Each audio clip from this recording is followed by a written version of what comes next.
Hello everyone, welcome to Phoenix English once again. Today we want to learn everything about the present continuous tense.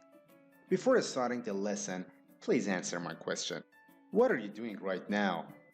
Are you reading? Are you eating? Are you drinking coffee? No, I know what you're doing. You're watching this video.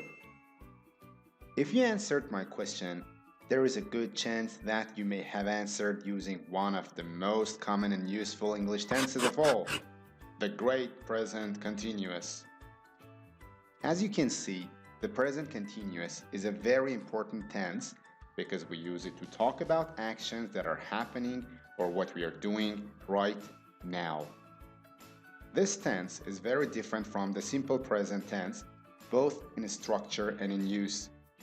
And the good news is, it's pretty easy to learn. Oh yeah! Like the simple present tense, first we focus on its structure, how to form the present continuous. There are two main steps. 1. You simply need the correct conjugation of the verb to be. Do you remember am, is, are? I am, you are, we are, they are, he, she, it is. 2. You need a present participle form of a verb to follow it. I know that can sound scary. What is present participle? Present participle is an ing verb. It's when we take the base form of a verb and add the suffix ing. For example, what is a present participle of the verb clean? That's right, it is cleaning. Study, studying. Now let's take a look at both steps together. Subject plus to be plus ing verb. We can simply use this pattern to make present continuous. She is driving or she's driving. We are walking to school. We're walking to school. The lady is dancing. You see, contractions are commonly used in the present continuous form. Since this tense is common for general conversation, saying a sentence like I am studying law can sound very formal and too strong. Saying I'm studying law sounds a lot better. How to form a negative using the English present continuous tense? Forming a negative in the present continuous is very simple.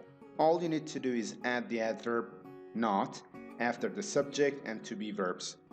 To make it easier, follow the simple pattern. Subject, to be, not, ing verb. For example, he is not swimming fast. Remember that I told you whatever possible contractions should be used. So tell me, in the negative form, how can I use contractions? Which option is correct? He's not swimming fast or he isn't swimming fast. I should tell you that both of them are completely correct and there is no difference between them. It depends on your choice. Which one is easier for you to use? Use that one. Just we have an exception here. For I am not, we have only one possible option, which is I'm not. Okay? So again, I mentioned that with present continuous, we normally use contractions. Without using contractions, your sentence might sound strange or rude. It's kind of like you are angry or you are trying to clarify your point. The last thing about this structure is how to form a question. To form a question in the present continuous tense, you just need to place the conjugated to be verb in front of the subject. For example, are you studying law? Am I speaking too fast? To form a specific question related to time, place, or meaning, just add a question word at the beginning of a sentence. I mean WH words or WH questions. Where are you studying law? What are you cooking for dinner?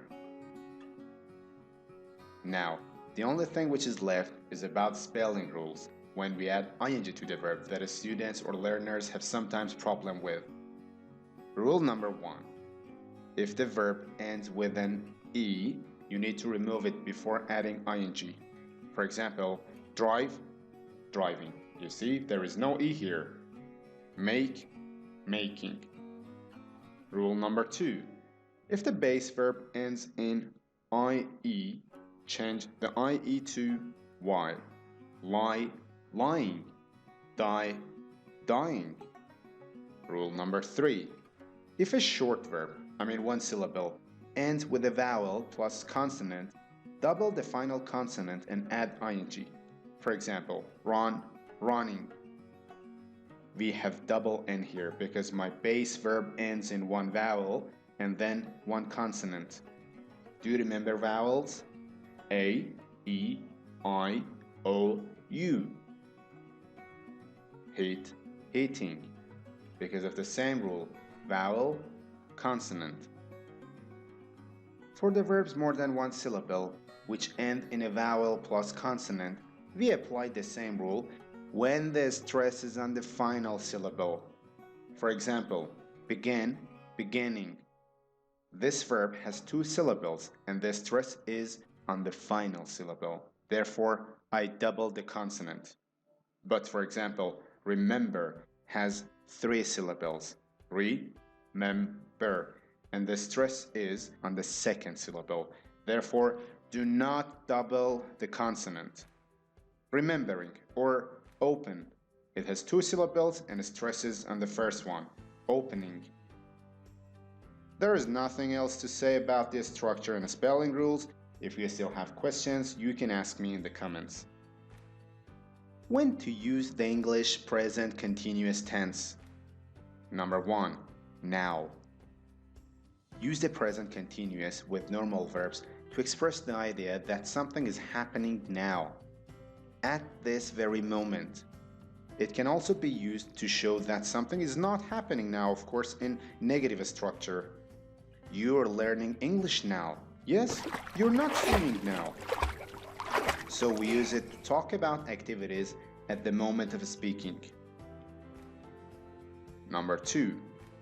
We can also use it for longer actions in progress now. In English, now can mean this second, today, this month. Sometimes we use the present continuous to say that we are in the process of doing a longer action which is in progress. However, we might not be doing it exactly at this second. For example, I'm studying to become a doctor.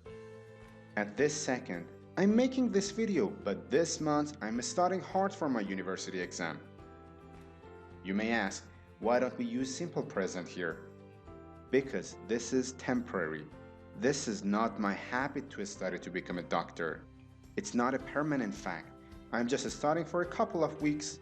So I say again, for temporary situations and actions, we use present continuous. To clarify the point, pay attention to this example, please. We normally dance in the A club, but these days we are dancing in the B club. First sentence, simple present, something which is my habit and I do regularly. Second sentence, present continuous, for something which I think is temporary and happens only for a few days. If you have problem with simple present, you can check its video in my channel and get all the points about it. Number 3. Future plans or arrangements. Sometimes speakers use the present continuous to describe an action or event in the future, which has already been planned or prepared. We are going on holiday tomorrow. You see this structure? It's present continuous, but we have used it for our future plan. So, although the tense name is present continuous, it can be used to talk about future as well. I'm meeting some friends next weekend. Is he coming with us tonight? Number 4. Repetition and irritation, using words like always or constantly. The present continuous with words such as always or constantly expresses the idea that something irritating or shocking often happens. Notice that the meaning is like simple present, but with negative emotion. She is always coming to class late. Remember to put the words always or constantly between be and where plus ing. He is constantly talking. I wish he would shut up. You see, when I use present continuous with always or constantly, I show irritation.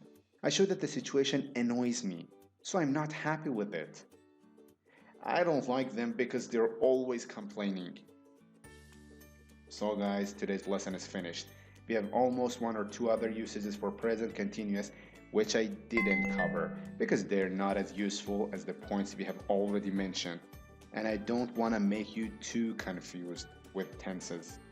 Just important and practical points. I hope that you find the video helpful. Thank you for your like and support. See you soon.